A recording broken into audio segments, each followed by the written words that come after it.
Ich bin gerade hier in meiner Lieblingsschlucht und ich hoffe, ihr könnt es sehen im Hintergrund, wie voll diese ganzen Hänge hier sind mit Bärlauch. Und es ist jedes Jahr aufs Neue faszinierend zu sehen, wie großzügig und wie reichhaltig die Natur ist und auch wie großzügig die Erdgöttin ist und uns beschenkt mit ihrer reichen Fülle. Und genau von der Dame möchte ich euch heute erzählen, weil ich hatte einmal vor ein paar Jahren eine Begegnung mit ihr, mit ihrem Spirit, als ich noch in England gewohnt habe. Und zwar war das so in England, da gibt es diese jungsteinzeitlichen Ahnengräber. Die sind wirklich so gebaut, die haben so einen ganz langen Gang und da sind so riesige Steinkammern. Und es ist so ein Gefühl, wie wenn man wirklich in den Geburtskanal von Mutter Erde hineingeht, also wirklich in ihren Womb, also in ihrem Schoß. Und das ist so ein sakrales Gefühl, das muss man selbst erleben. Und am hinteren Ende dieses jungsteinzeitlichen Grabes ist eine größere Kammer. Und da habe ich mich eben in einer lauen Sommer-Vollmondnacht mit ein paar Leuten zum Trommeln getroffen. Und wir waren schon einige Zeit am Trommeln, als auf einmal diese riesigen Steine den Klang unserer Trommeln zurückgeworfen haben, aber in einer Intensität, wie wenn da irgendwie so ein Lautsprecher, wie wenn da so ein Verstärker hinter den Steinen war. Also das war so intensiv und so faszinierend.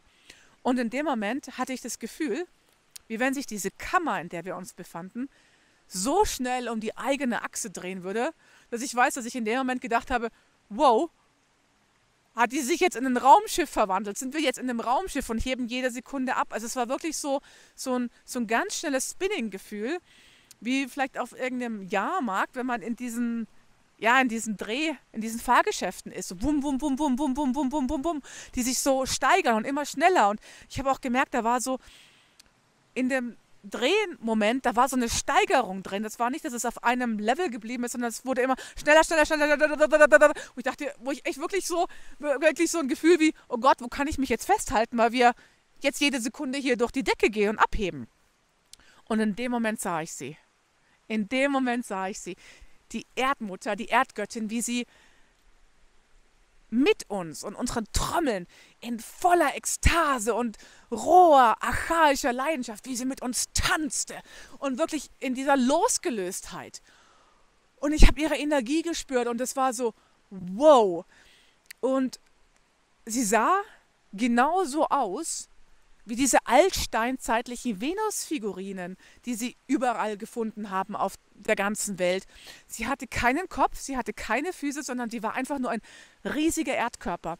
Und ich habe gespürt, ja, diese Darstellung entspricht ihrer Essenz am besten, weil die Erde ist hauptsächlich ein Erdkörper, ein massiver Erdkörper, der aus riesigen Landmassen besteht und pure geballte Kraft ist. Und genauso sah sie aus. Und ich weiß noch, dass ich mir in dem Moment dachte, wow, waren die altsteinzeitlichen Menschen, waren die vielleicht hellsichtig?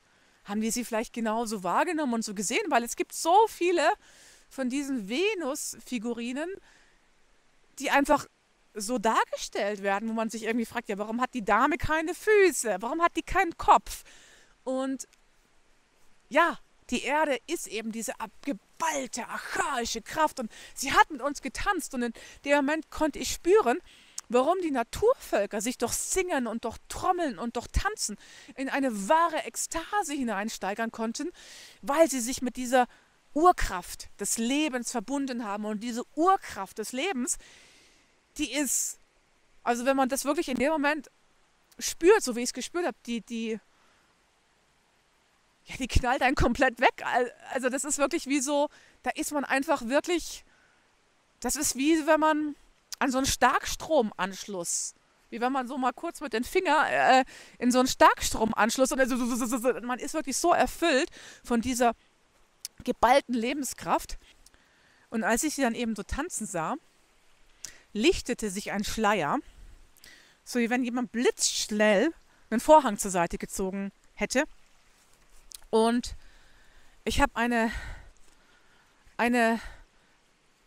Ahnenreihe hinter mir stehen sehen, die so lang war, dass sie bis ins Unendliche gereicht hat. Und das Gefühl, dass von diesen Menschen, die alle hinter mir standen, hinter meinem Rücken standen, war wirklich so ein Gefühl, wie wenn man den Rücken von Tausenden und Zehntausenden von Menschen gestärkt bekommen hat, von denen eine unendliche Liebe ausgestrahlt wurde. Also das muss man sich mal vorstellen, dieses Gefühl. Stell dir vor, wenn du jetzt mal visualisierst, du hast Zehntausende, Hunderttausende Menschen hinter dir stehen, die dich alle lieben, so wie du bist, die dich stützen und dir ihre Kraft und ihren Support schenken. So war das. Das ist so ein krasses Gefühl, das kann man eigentlich gar nicht in Worte fassen.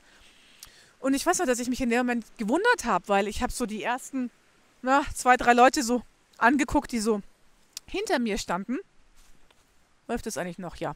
Genau. Und dachte mir, ja, es war ganz klar spürbar, das war eine Ahnenreihe. Aber ich dachte mir, wieso kenne ich keinen von diesen Ahnen? Weil unter einem Ahnen habe ich eigentlich immer einen Menschen verstanden, der in diesem Leben vor mir gegangen ist. Und ich hätte eigentlich erwartet, dass ich meine Großmütter und meine Großväter da irgendwie gesehen hätte. Und habe mich dann eben gewundert, warum ich keinen dieser Ahnen, in Anführungsstrichen, erkenne. Bis ich realisiert habe, nee, oh mein Gott, diese Ahnenreihe, die hinter dir steht, das ist das komplette Kollektiv der Menschheit. Denn wir alle, jeder Mensch, der hier auf diesem Planeten wandelt, wir stammen alle aus dem gleichen Schoß. Wir sind alle Kinder dieser Erdenrasse, dieser Menschenrasse. Und das war es, was ich gespürt habe. Dieses ganze Kollektiv der Menschheit stand hinter mir. Und da kam eine Kraft und eine Stärke von denen. Und das war einfach so ein sakrales Gefühl. So wunderschön.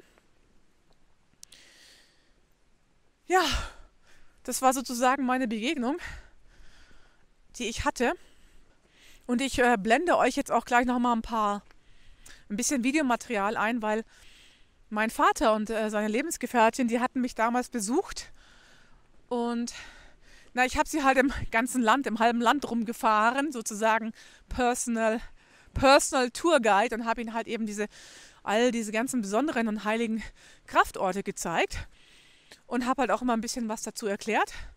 Ja, mein Vater hat mich eben gefilmt, als ich da ein bisschen getrommelt habe und ihm halt auch dann diese gleiche Geschichte erzählt hatte, die ich euch jetzt auch eben erzählt habe. Aber wie gesagt, sollte euch das interessieren, ich habe gerade eben vor ein paar Tagen kam heraus und ist jetzt auch auf Amazon erhältlich, einen spirituellen Reiseführer geschrieben, wo ich all diese Orte beschreibe und auch meine persönlichen Erfahrungen teile und eben halt auch genau sage, wo die sich befinden, weil viele von diesen Orten sind halt auch eher so, Naturheiligtümer, wie den Feengully von Dartmoor und so, die man halt nicht so leicht mal schnell findet. Und ich kann mich erinnern, dass Julia und ich, meine liebe Freundin, mit der ich ganz viel auf Reisen und auf Roadtrips gehe, wir auch diesen Feengully auch erst selber beim zweiten Versuch gefunden haben, weil Dartmoor ziemlich groß ist und wir uns beim ersten Mal ziemlich in der Pampa verlaufen haben. Aber wie gesagt, das wird euch nicht passieren, wenn ihr meinen Reiseleitfaden kauft, weil da steht das alles drinnen. Ne? So, in diesem Sinne, ihr Lieben, ich wünsche euch noch einen wunderschönen Tag. Der Hund ist auch jetzt gerade ganz ungeduldig, wieder auf sein warmes Sofa zu kommen, weil es nämlich echt noch kühl ist. In diesem Sinne, Bussi und Baba. Wir sind nicht in Österreich, sondern in Bayern, gell? Du sagst mal Servus. Bis dann.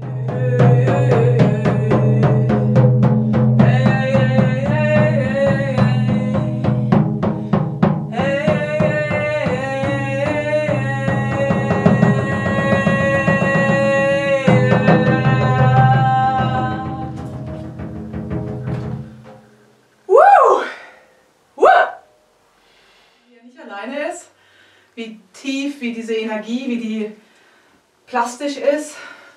Aber es ist ein Ort der Ahnen, weißt du, es ist ein Ort unserer Vorfahren und es ist ein Ort der großen Erdenmutter. Und wenn man diese Angstschwelle, diese erste, überkommt, dann ist es so ein tief nährender Ort, der einfach ganz, ganz viel Heilung und ganz viel Anbindung auch an was unendlich Tiefes. Wirklich die Göttin, als wir damals hier getrommelt haben, ich habe sie wirklich gespürt, die große Erdenmutter, wie sie sich mit uns verbunden hat und ihre Schwingung. Und es ist einfach ein zutiefst nährender Ort.